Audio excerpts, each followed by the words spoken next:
Hospitals. You think of them as places you go to get better, right? But for some people, they become the setting for experiences that are anything but healing. We're about to dive into 3 true stories that really blur that line between recovery and pure terror. This first one comes from a nurse, and let's just say her time at a geriatric hospital was cut way short. She had an experience so unsettling, she had to leave after only a few weeks. Her story is where we're starting. All right, so our first account takes us to the Alzheimer's ward. Now, this is already a place where, for the residents, reality can be, well, a little shaky. But for this one nurse, it was about to get terrifyingly real.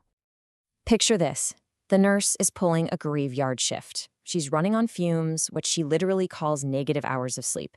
So right away, you've got this feeling of vulnerability. She's exhausted, her guard is totally down, and she's in a place that's already kind of creepy in the dead of night. She's trying to comfort one of her patients, a woman named Lena, who is just terrified of these visions she's having. You know, it'd be so easy to just write it off as part of her condition, right? And the nurse, she definitely tried. She felt bad for Lena, thinking they were just hallucinations, but she didn't believe they were actually real. So, a little later, the ward finally quiets down. The nurse is all by herself, stalking her cart in this tiny, silent linen room with the door closed. And that isolation is just everything. There's nobody else around, not a single sound. It's the perfect setup for something to go horribly wrong. And then it happens. She feels this distinct, physical hand on her shoulder. She jumps, she screams, of course, but there's nothing there. Nobody's in the room with her. She even checks the hallway. It's dead quiet, but she knows what she felt. So what was it? Was it just the sleep deprivation messing with her head?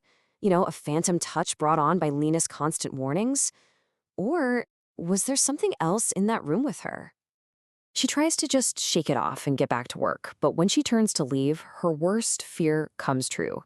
Standing right outside the door, looking through the little glass window, is the exact man Lena had been describing all night long. And the detail that just makes your blood run cold, he was smiling. This is the moment that confirms everything. Her screams wake up the whole ward, but it's Lena's reaction that is just chilling.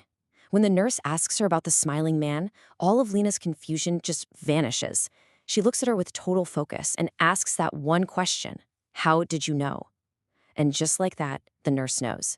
It wasn't just in her head. Okay, so we've gone from a fear of something possibly supernatural to our next story, which is this really personal, psychological kind of horror. It's a story where being sick makes it completely impossible to tell what's real and what isn't. Here's what happens. A woman gets bacterial meningitis, and the symptoms just hit her like a truck. We're talking painful headaches, nausea. And then it gets weirder. She starts hearing things, specifically a little kid's voice calling mom and saying hello in her house when she's totally alone. That's what finally sends her to the hospital.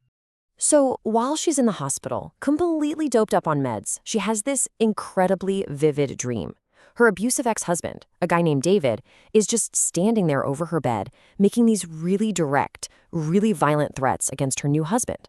Now, given their past, it's a terrifying nightmare, but maybe an understandable one? The next morning, she tells her nurse about this dream, and the doctor has a perfectly logical explanation: delirium. You know, the combination of a bad infection and strong antibiotics. Yeah, that can easily cause super vivid hallucinations and totally blur the lines between being awake and asleep. Seems simple enough, right? Case closed. But then, the nurse comes back with this absolute bombshell. She says that wasn't a dream. Someone was there. A man who said he was her cousin, named David, visited her late last night. The dream, it wasn't a dream at all.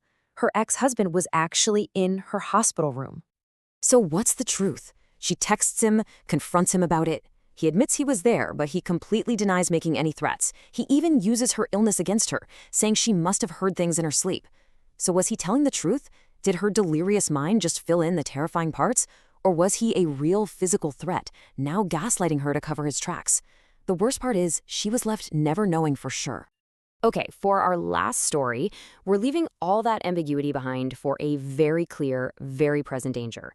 What starts out as kind of an edgy first date, exploring an abandoned building, spirals into a desperate fight for survival. So, they park on this hidden street, run across this huge open lot, and then climb through a broken basement window. Right from the start, they are completely isolated. They're trespassing. They're totally vulnerable. Absolutely nobody knows where they are. And almost immediately, things just feel off. They hear a door sound somewhere far away, then a loud bang that's much, much closer. And then that unmistakable sound of footsteps coming up the stairs right behind them. Suddenly, the thrill is gone. This isn't fun exploration anymore. It's the very real fear of being hunted. They scramble through this maze of a building and find a place to hide. They have to walk across these narrow wooden planks, high above a huge dark room. It just adds this whole other layer of physical danger. One wrong move, and they're falling. So they're sitting there, trying to catch their breath, thinking, maybe, just maybe, they're safe. But then, they hear a noise from the darkness directly below them. So they point their flashlights down to see what it is. And this is it, the peak of the terror. It's not a security guard, it's not another explorer.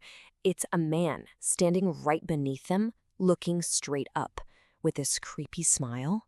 And in this deep voice, he says, "Come on down." He wasn't surprised. He knew they were there. He was waiting. And then it's just a desperate race to get out. As they're running, they hear a door slam several floors above them. He knew the hospital's layout, and he was trying to cut them off. This wasn't some random encounter. They were being actively hunted, literally running for their lives, just trying to get back to that broken window. So there you have it. 3 stories, 3 totally different kinds of horror, but all of them born from the very unique environment of a hospital.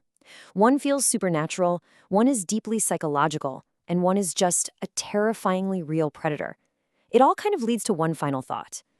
You know, these stories really shine a light on a fundamental vulnerability we all have. In a place with so much stress and sickness and intense emotion, our own minds can become unreliable. So, was it a sleep-deprived brain just making up phantoms? Was it delirium twisting a memory? Or is it that sometimes in those quiet, sterile hospital halls, there are real monsters waiting for you? That's the unsettling question these stories leave us with.